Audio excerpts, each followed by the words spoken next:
Assalamualaikum warahmatullahi wabarakatuh. Salam, Om Swastiastu, Nama Budaya, dan salam kebajikan. Perkenalkan, saya atas nama Siti Rana Satira dengan NIM 24010501052 dari kelas Pendidikan Biologi D, Program Studi Pendidikan Biologi, Jurusan Biologi, Fakultas Matematika dan Ilmu Pengetahuan Alam, Universitas Negeri Makassar. Adapun tujuan saya membuat video ini yaitu untuk memenuhi tugas ujian akhir semester mata kuliah Pendidikan Pancasila dengan dosen pengampu Ibu Siti Syarifah Wafiqah Wardah SHMH. Kali ini saya akan memaparkan materi pada bab 4 yaitu Pancasila sebagai ideologi nasional.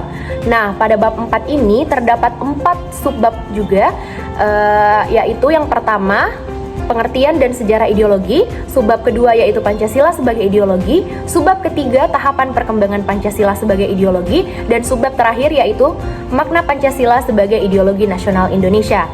Pada video kali ini saya akan menjelaskan terkhusus pada subbab pertama saja yaitu pengertian dan sejarah dari ideologi. Yang pertama kita masuk ke pengertian ideologi terlebih dahulu. Jadi ideologi ini berasal dari dua kata idea dan kata logos.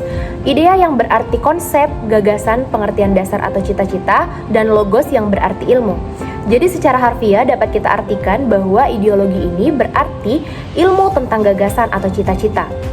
Istilah ideologi sendiri pertama kali dikemukakan oleh Anthony Destotte de Tracy pada tahun 1754 sampai tahun 1836 ketika bergejolaknya revolusi Prancis untuk mendefinisikan ilmu tentang ide. Nah, secara bahasa dapat kita artikan bahwa ideologi ini berarti pengucapan atau pengutaraan yang terumus di dalam suatu pikiran. Menurut Notonagoro pada tahun 1980, ideologi dapat ditinjau dari dua pengertian. Yang pertama ada dalam arti luas dan yang kedua ada dalam arti sempit. Dalam arti luas, Notonagoro mengemukakan bahwa ideologi berarti tentang ilmu mengenai cita-cita negara, di mana pada pengertian ini ideologi dimaksudkan pada seluruh pemikiran yang mencakup tentang filosofi dan dasar-dasar negara, itu mencakup cita-cita negara, tujuan, dan norma-norma dasar. Yang kedua ada dalam arti sempit. Dalam arti ini, ideologi lebih spesifik merujuk pada cita-cita negara yang menjadi dasar untuk merancang dan melaksanakan teori serta praktik penyelenggaraan negara. Jadi, ideologi dalam arti ini itu dijadikan sebagai pedoman praktis untuk merumuskan kebijakan, struktur pemerintahan, dan arah pembangunan negara. Dengan kata lain, ideologi adalah alat panduan praktis yang mengintegrasikan teori-teori abstrak dengan penerapan nyata dalam pemerintahan dan pembangunan negara agar sesuai dengan cita-cita dan tujuan bangsa. Contohnya Pancasila sebagai ideologi Indonesia yang berfungsi untuk mengatur kebijakan pemerintah dan menjaga harmoni dalam kehidupan bermasyarakat. Baik, pengertian ideologi kedua menurut para ahli yaitu ada menurut Frans Magnus Suseno pada tahun 2001. Di sini beliau mengemukakan bahwa ideologi dapat ditinjau dari dua pengertian. Yang pertama ada ideologi tertutup dan yang kedua ada ideologi terbuka.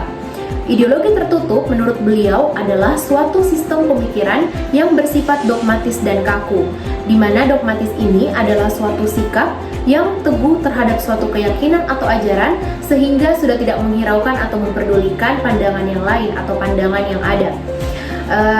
Dalam ajaran ini, pandangan dan nilai-nilai yang ada dalam suatu ideologi dianggap mutlak dan sudah tidak dapat dipertanyakan. Dan dalam ajaran ini, setiap pendapat atau nilai-nilai yang bertentangan dengan ideologi tersebut dianggap sebagai suatu ancaman atau kesalahan, sehingga ideologi tertutup ini cenderung membatasi kebebasan berpikir seseorang atau sekelompok orang. Yang kedua ada ideologi terbuka. Kebalikan dari ideologi tertutup sebelumnya, ideologi ini justru merupakan suatu sistem pemikiran yang bersifat fleksibel dan dinamis, di mana memungkinkan untuk adanya perubahan, penyesuaian, dan kritik terhadap pandangan yang ada atau pandangan yang berbeda. Sehingga dalam ideologi terbuka ini, ruang untuk diskusi, kritik, dan pemikiran yang berbeda sangat dihargai. Baik, setelah pengertian ideologi, selanjutnya saya akan menjelaskan mengenai sejarah dari ideologi. Seperti yang telah saya jelaskan sebelumnya, yaitu istilah ideologi ini pertama kali dikemukakan oleh filsuf Prancis yang bernama Antoine de Saint-Exupéry pada akhir abad ke-18 dengan konteks revolusi Prancis. Nah, pada awalnya ideologi ini hanya merujuk tentang ilmu mengenai gagasan atau studi tentang bagaimana suatu ide ini terbentuk. Namun, seiring perkembangannya, konsep tersebut berubah menjadi alat politik yang digunakan untuk menggambarkan sistem gagasan yang digunakan kelompok atau negara untuk mencapai tujuan tertentu. Pada abad ke-19 dan 20, ideologi menjadi dasar pergerakan besar seperti kapitalisme, sosialisme, komunisme, dan nasionalisme.